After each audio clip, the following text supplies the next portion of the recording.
Hi, boys and girls. If you heard me read about Bass Reeves in a previous video, I'd like to give you some more information about some of the people that were in the book. Actually, Actually, more about Judge Isaac C. Parker, about Indian Territory, and the author's notes. The author of that book, Yvonne Nelson, put in some author's notes, and I'd like to read those to you. More about Judge Isaac C. Parker, and there is a actual photograph of Judge Parker. During his 21 years at the federal court at Fort Smith, Judge Isaac C. Parker tried 13,490 cases and sent 79 lawbreakers to the gallows to be hanged. Though feared by many, Judge Parker was a just man who opposed the death penalty. But he believed in strict obedience to the law. And the law said that some crimes had to be punished with death. Judge Parker told prisoners, "I do not desire to hang you men. It is the law." While Indians generally resented white people, they saw the judge as their friend and protector. In 1896, Congress closed Judge Parker's court in Fort Smith, Arkansas, and it's still there. You need to go visit. 6 weeks later, he died of a heart attack at the age of 58.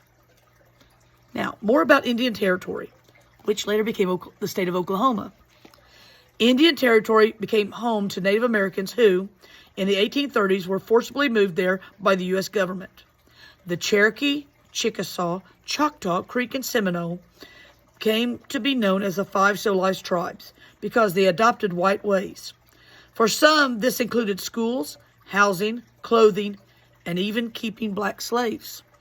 Not all blacks in Indian Territory were slaves, and in general, the Indians treated their slaves more kindly than whites did, sometimes like family members. Indians and blacks married and had children. Still, the slaves were not free. After Civil War, some Indians gave land to their former slaves. Many of these new landowners, along with other blacks who had migrated there, formed their own communities.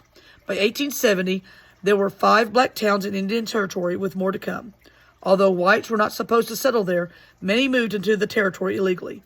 Before Judge Parker arrived, tribal police and a few deputy U.S. Marshals enforced the law, but Indian police had no power to deal with lawbreakers who were not Indian, and there weren't nearly enough marshals to control the huge area. The scarcity of peace officers attracted outlaws, gamblers, whiskey peddlers, swindlers, and squatters. Because government officials secretly wanted whites to settle Indian Territory, they didn't make the squatters leave. Instead, they sent Judge Parker and his deputy U.S. Marshals to make the area safe. Some about her research, the author's research.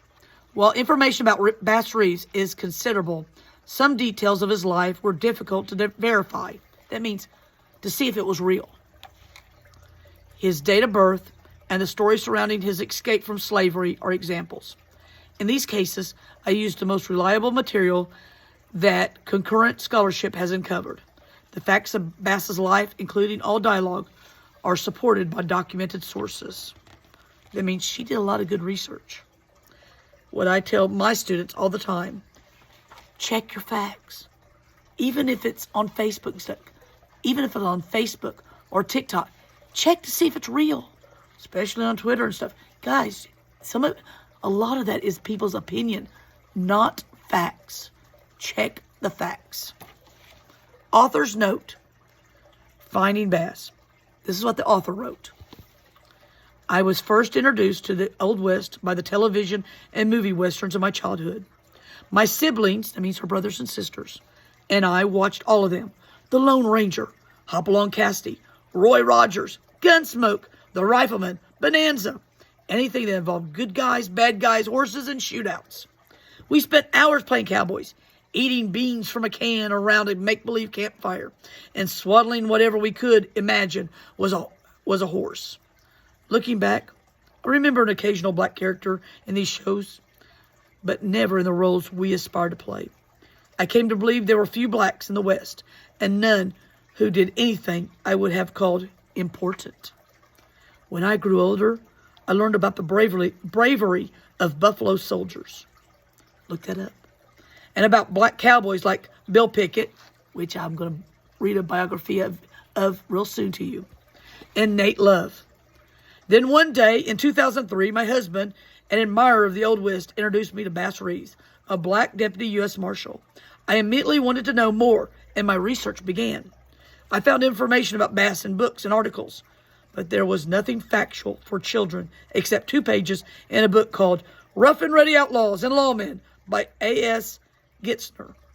Thanks to historian Art T. Burton and others who are keeping Bass's story alive, I am able to help pass it on.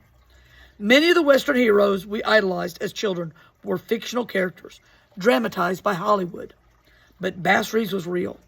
How different my childhood view of myself might have been if, when choosing who got the best parts, we'd fought over who got to play Bass Reeves. Bass's story is so incredible, it comes close to sounding like a tall tale. But it isn't. It's true. And I've done my best to tell it's true. Do your research, boys and girls, and bye.